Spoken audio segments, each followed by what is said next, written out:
Hi everyone, Armoured Pants here, and I have another video for you in the Japanese line. This is the Tier 9 Type 61 medium tank. Now we'll start off with a look at the tech spec and we'll use blitzhanger.com. Now this tank, we've looked at the Japanese tanks before, and it's a very difficult line to play, and the bad news is it doesn't get any easier with the Type 61. Many weaknesses in this tank. You're also playing in a tough tier against the most difficult tanks in the game, tiers 9 and 10. But this tank does have two major strengths. One of them is the view range. It's 313 meters if it's maxed out with rice, so let's do that because it gives it one of the best view ranges in its tier. And the second one is its muzzle velocity, which we're going to have a look at now. So if you max out the muzzle velocity with supercharge, it's 921 meters per second, which is the best in its tier in Blitz. And this is significant too because it means that long range sniping plus your ability to penetrate is really quite remarkable in this tank. But there, it's two major strengths, so therefore you need to play to those because it doesn't have really any others. In fact, it has quite a number of weaknesses, especially when compared to its peers, which is what you need to do because that's how you should compare whether it's a good tank or not. It's how it performs vis-a-vis its peers in its tier, and this tank does come up short in many ways. But as we said, we maximize supercharge to get the muzzle velocity up. We will actually take the additional hit points as well because it has really no armor. Effectively it has armor like a light tank. So as we said, we'll also use a refined gun because we want to minimize dispersion to help maximize the benefit of that muzzle velocity. Now,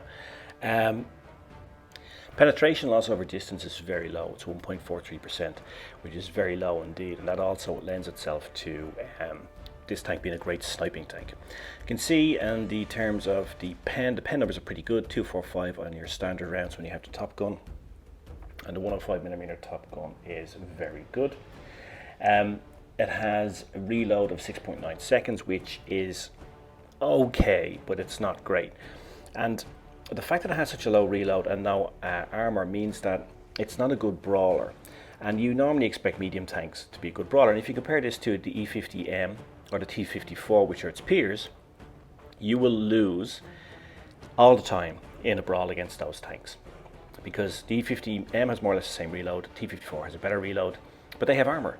You're going to bounce some shots off them if you're brawling with them. They're not going to bounce anything off you because you just don't have any armor. And therefore this tank, this is what I mean that it's, it's quite a lot of weaknesses.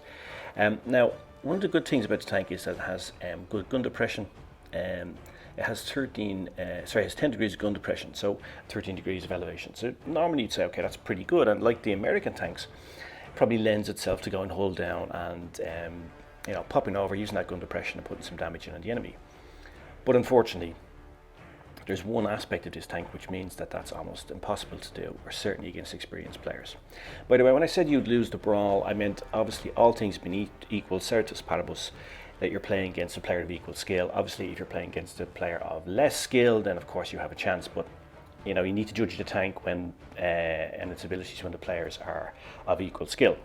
And if you come up against T54 and E50M, in this thing, you will lose if the players are of equal skill because this tank is inferior. It doesn't have the armor or it doesn't have the reload, or in some cases both. So you can see here, looking at the armor profile, that you really don't have any. You can be penned front, back and sides. It does have that good big gun mantlet which covers up a lot of the turret, and therefore you would suggest that okay, use that 10 degrees of gun depression, pop your turret, just put your turret over the hill, use the 10 degrees and you're going to get some. That's a good tactic in this tank. And I would say yes, normally it is, except that they put this stupid cupola on the top of the tank, and this cupola is huge. All right, so just look at the gun depression there. You can see it's very good, and we look at the elevation. But this cupola, look at it here. It's massive, and if you pop your turret over a hill in this thing, an experienced player is going to put a round through that. And by the way, it's a pretty big target. I mean, it just sticks out on top of this thing, and it really just takes away and negates the entire advantage it has of this gun depression. Look at it here front on, you can see just how big it is. It's almost the same height as the turret itself. And I really don't know what the point of it is, and if Wargaming want to make this tank slightly more competitive and a little bit easier to play, they should reduce the size of that cupola or remove it altogether, because the tank already has enough weaknesses without putting that in to negate one of its only strengths. And it says here in terms of tactics, when 1v1 brawl it's good, it's not. If you are up against a guy, even if you're up against a tier 8 tank, by the way, that has some armor, like if you come up against T54 mod 1 or a T44 or something like that, you're still going to find it very difficult because this tank has no armor. So for example, a T44 or something, or T54 mod 1, which is even a tier lower, they can ram you and do more damage on you, and you can't ram them. You're going to bounce shots off them because the nature of brawling, you normally get a couple of bounces, and they're not going to bounce from you unless you get very lucky because you just don't have any armor. So therefore, in terms of tactics with this tank, the best way to play this tank to effect is to use its view range, to try to spot, to use that superior view range, and then use that amazing gun velocity and excellent gun handling with those low dispersion and low penetration loss numbers to do some damage. That's what I decided to do in this game here. We're going to look at a supremacy game of Fortress Spare. So I decided, look, I'm going to go towards A, but I'm going to use this hill in the middle, which if you've watched any of the lower tier reviews we've done, this is something I always do on this map because it's one of the maps you play most on lower tiers. I go up here, especially if we've got great view range, I pop over and I'm able to spot up the enemy with little or no danger to me. Even if they push across far onto the ruins on the far left beyond A, you still have some cover. You saw though how good that muzzle velocity is and how good the gun handling is. I was able to put around into the bat chat, he wasn't able to get one into me.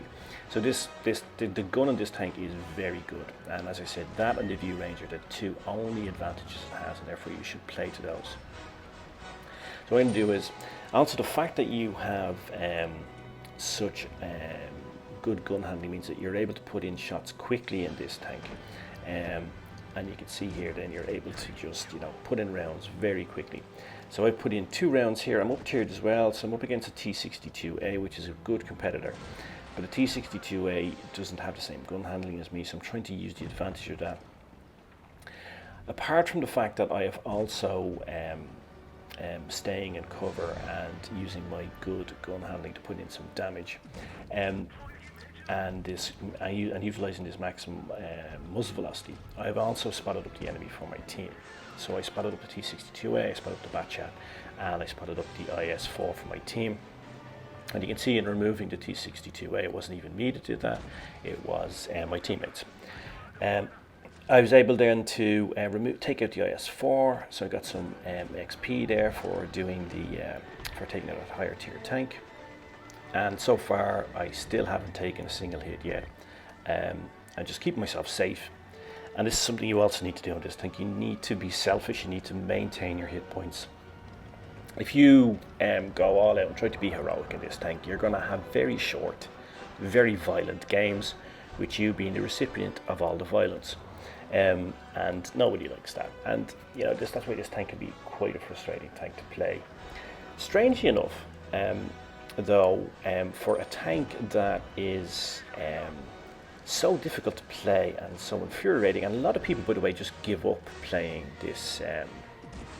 See what I mean about the muzzle velocity there again? Not all guns would have made that shot. The grill would have gotten into cover before you were able to get off that shot. A lot of people, when they start playing this line, they give up. Sometimes they give up tier 6. It's particularly difficult. A lot of players give up a tier 6.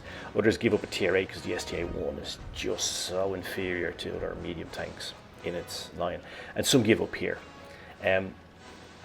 So there are not that many playing the Type 61. So you'd imagine it's pretty easy to master if you have a decent game, but actually it's not at all. It's quite a contrast. By the way, grill or a waffle tractor is about the only thing you can ram in this, because while you have little or no armor, they have absolutely none. When taking on a grill, by the way, if you're experienced player, you'll know this, but if you're just coming up through the lines, unlike the waffle tractor and the rim borsig before it, and we did this in its review, the rim does not have a 360 turret. and therefore if you get in behind them, you're pretty safe, as I did there. So it only has a partial turret, so I had recently just done a review of the grill, so that was fresh in my mind, so that's why I was able to take him out there and get a mastery badge, almost 4k of damage. But I've had games in this where I've done 5k of damage and not received a mastery badge, so it's kind of odd. But of course, it is about the XP, as we always say, and there it's over 1.4k of XP, and that's what delivered the mastery badge. But you can see that's a good game in terms of how to play this tank, especially if you're up tiered, by the way, and there's those big guns out there like the grill. You need to keep yourself safe at the start. Use the speed of the tank to get into some position where you can maximize that view range. Try to spot up the enemy. If you do spot them up and you're in cover, then you can use that gun, that massive muzzle velocity. It's almost 2,000 meters per second. I mean, it's twice as much as many of the tanks in your tier. It's pretty fantastic. So try to utilize those skills. Those assets that the tank has.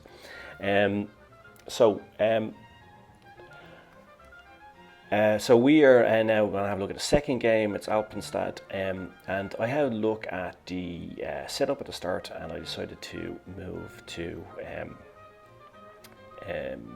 base C, which is unusual. As we sit there, it's unusual for a tactic for med. Normally in this map we would send the meds towards A, right? We go to spot A, etc.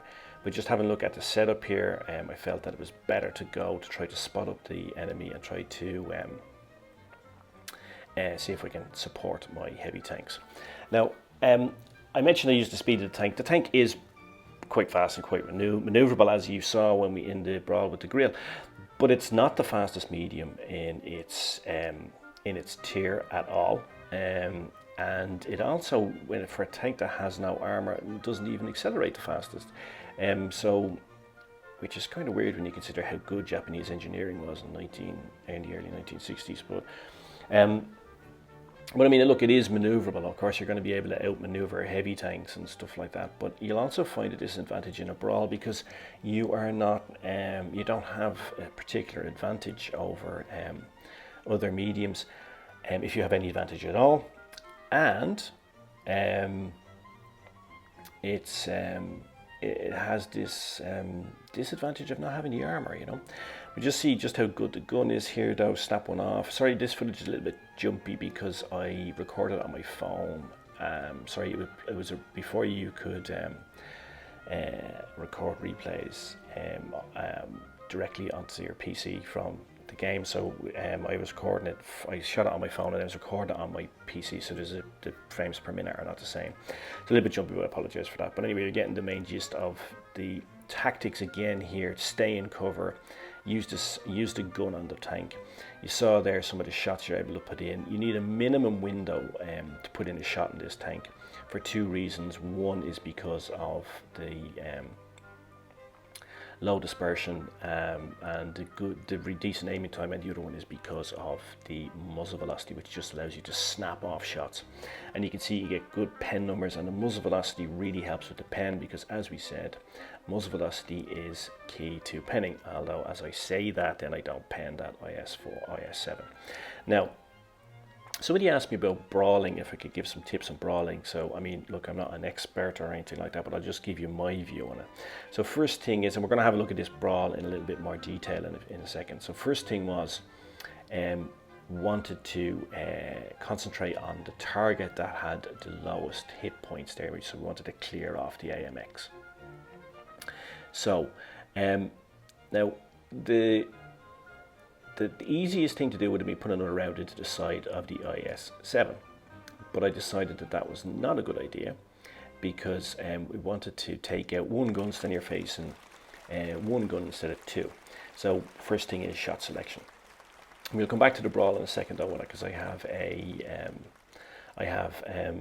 replay of that, so we'll look at it in more detail and we'll go through the lessons to be learned. Now, you can see just how good the gun is again. Snap one off. Get lucky here. He's not paying attention to me, so I'm able to come in behind him and take him out, and that is game over. And that's another mastery badge delivered. You can see just 3.5k of damage there, but mastery badge delivered. So I actually had to dig out this account. It's my old account. I don't really play it anymore. Actually, I let my son play a lot. But I think it's the only account I had a Type 61 on, so I wanted to dig it out to do this review. I actually thought I had done this review, and then somebody just asked me on channel when I was going to finish the Japanese line. I thought I had finished it, so apologies for that. And apologies for the delay if you're waiting for it. You've actually been waiting quite a while, so I do apologise for that. But good things come to those who wait. Which, yeah, is not really true, of course. If you've been waiting to win a lottery, you'll know all about that, right? So anyway, there we go, Top Gun, Mastery Badge, etc. But let's go back to the brawl for a second, because I think want to just again give you my thoughts on that a bit. So, and there's also a lesson to be learned from the other tanks that come into the brawl, and one of whom gets killed, and we'll see, because he made the wrong decision. He wasn't really thinking. So when we come in, there's two tanks here. So I want to take out the sorry, it wasn't an AMX, it was T54E1. So I want to take out the T54E1, right? Now, if we look at the M103 when he comes in here, right? Now, he makes a bad decision here. He goes right in front of the IS-7 and gets taken out. And I don't really know why. Okay, I was behind the IS-7, so he couldn't go in behind him, but he could have easily stayed alongside him. And then he could have put in more damage, and we actually could have taken the IS-7 out together, and he'd still be in the game. So he made a poor decision. So first thing is here, I could have taken this shot on the IS-7 here now, but I decided not to, because I want to clear off the T54E1. So I wait, I'm not taking my shot, wait till I get a clear shot. So first lesson, patience, shot selection. Make sure that you take out, that you have a plan and you stick to that plan. My plan was to remove it from 2 guns against 1 to 1 gun against 1.